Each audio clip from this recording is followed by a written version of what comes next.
Blink and it's over! Short but juicy news video right here, right now. Today's video is dedicated to the memory of Margot Friedländer, survivor of the Holocaust, the Shoah, and as such, of course, staunch anti-fascist and staunch fighter against anti-Semitism and any other kind of hate, going up to 3 times a week to schools, universities, and the many other places she was invited to tell about her experiences under Nazi oppression. Just a couple of days ago, she spoke in Berlin commemorating the Day of Freedom, the defeat of the Nazis in the Second World War 80 years ago.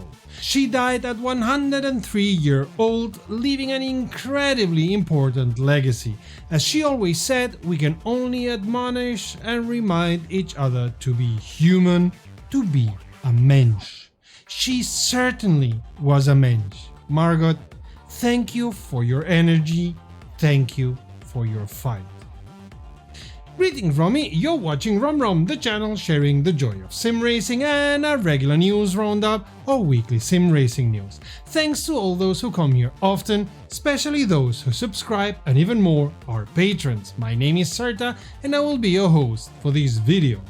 Seems like Motorsport Games is getting more fresh air than just Pimax dropping some money of them. See the link up there for our discussion in the podcast, but the air is becoming increasingly rarefied for Kunos, who not only had to change their roadmap, maybe even dropping the release date of the full version, but whose newest version of Assetto Corsa Evo was less than stellar. More on that and anything else in the world of sim racing in the news. Hop in. Motorsport Games published their quarterly report last week, which now shows them earning some money at 600,000 USD, and that's not including the investment by Pimax we talked about last week and in our podcast. This is not because they made more money than last year. In fact, they made 1 million less than a year ago, but because they've reduced costs significantly. And for sure, it doesn't mean they are out of trouble, as their cash reserves of round about 3 million USD are enough to finance 3 quarters and then they are dead. But these numbers show they are less dead now than they were, say, 1 year ago. Stephen Hood seems to be saving the company from the cold fingers of death. Other important points from their investor call are plans to update Le Mans Ultimate with teams and driver swaps on the 10th of June, as well as the last drop from their 2024 season pass.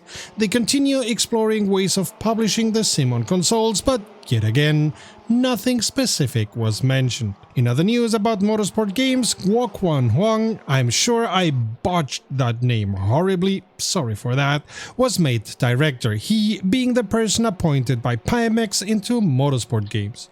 Huang has extensive technical knowledge, leading the Robot Perception and Navigation Group at the University of Delaware.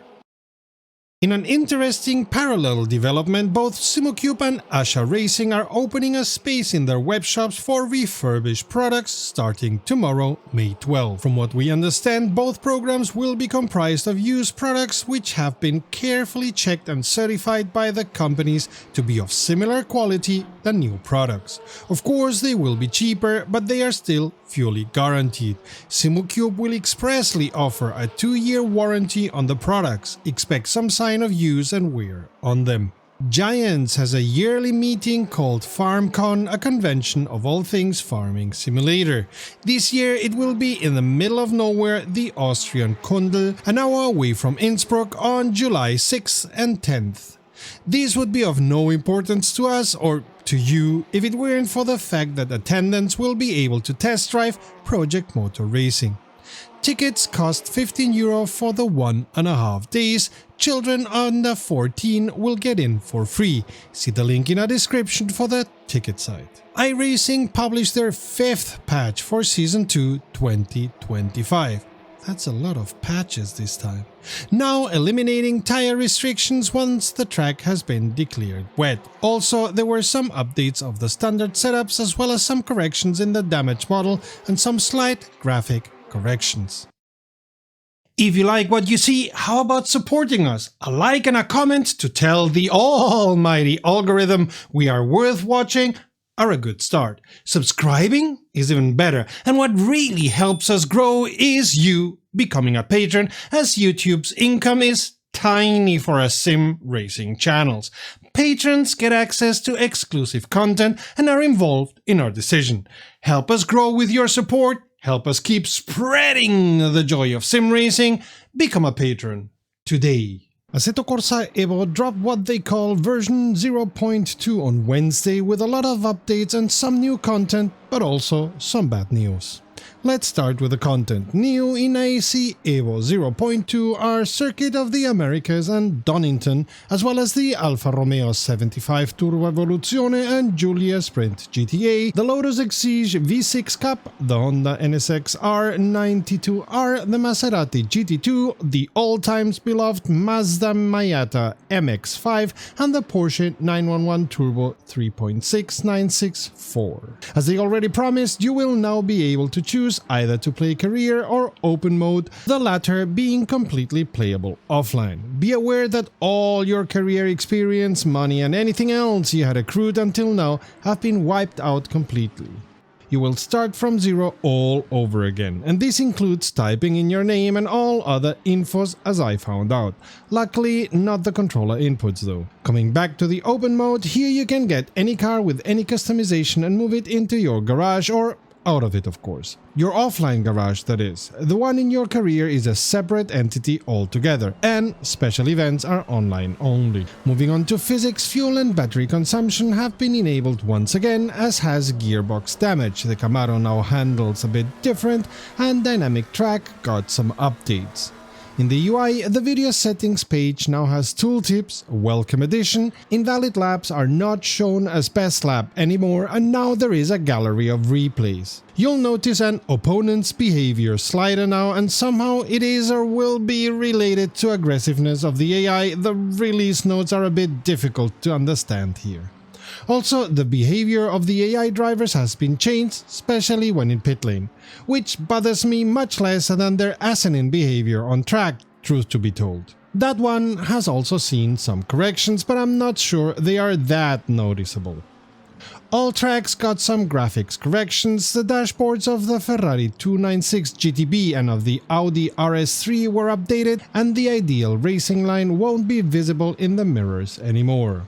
In general, Kunos says the graphics should be better and more fluid now, which I personally cannot confirm, much to the contrary. They also say they tweaked and made VR graphics better, but seeing as my pancake experience was less than stellar, I did not dare go VR, so I can neither confirm nor deny. Same with triples. They also did some heavy enhancements on the audio, including the general positioning of the audio sources, the adding of new Doppler effects, and diverse corrections to the audio of the Lancia cars. The link to the complete and detailed list of changes is in the description of this video, as always. One thing they don't write in their developer notes and overall seem to try keep quiet is that they've changed the roadmap, dropping the fall 2025 announcement for the 1.0 version and moving free roam from the 4th drop to the 8th. Also, in the original roadmap there were 6 drops before the 1.0 release, now there are 8. While I'm absolutely okay with changing the roadmap as you go, because that is the nature of sensible software development, at least the way I'm accustomed to do it, it's very typical of Kunos to not say a word about that for whatever reason, keeping it kinda under wraps. Rah rah rah marketing at its worst.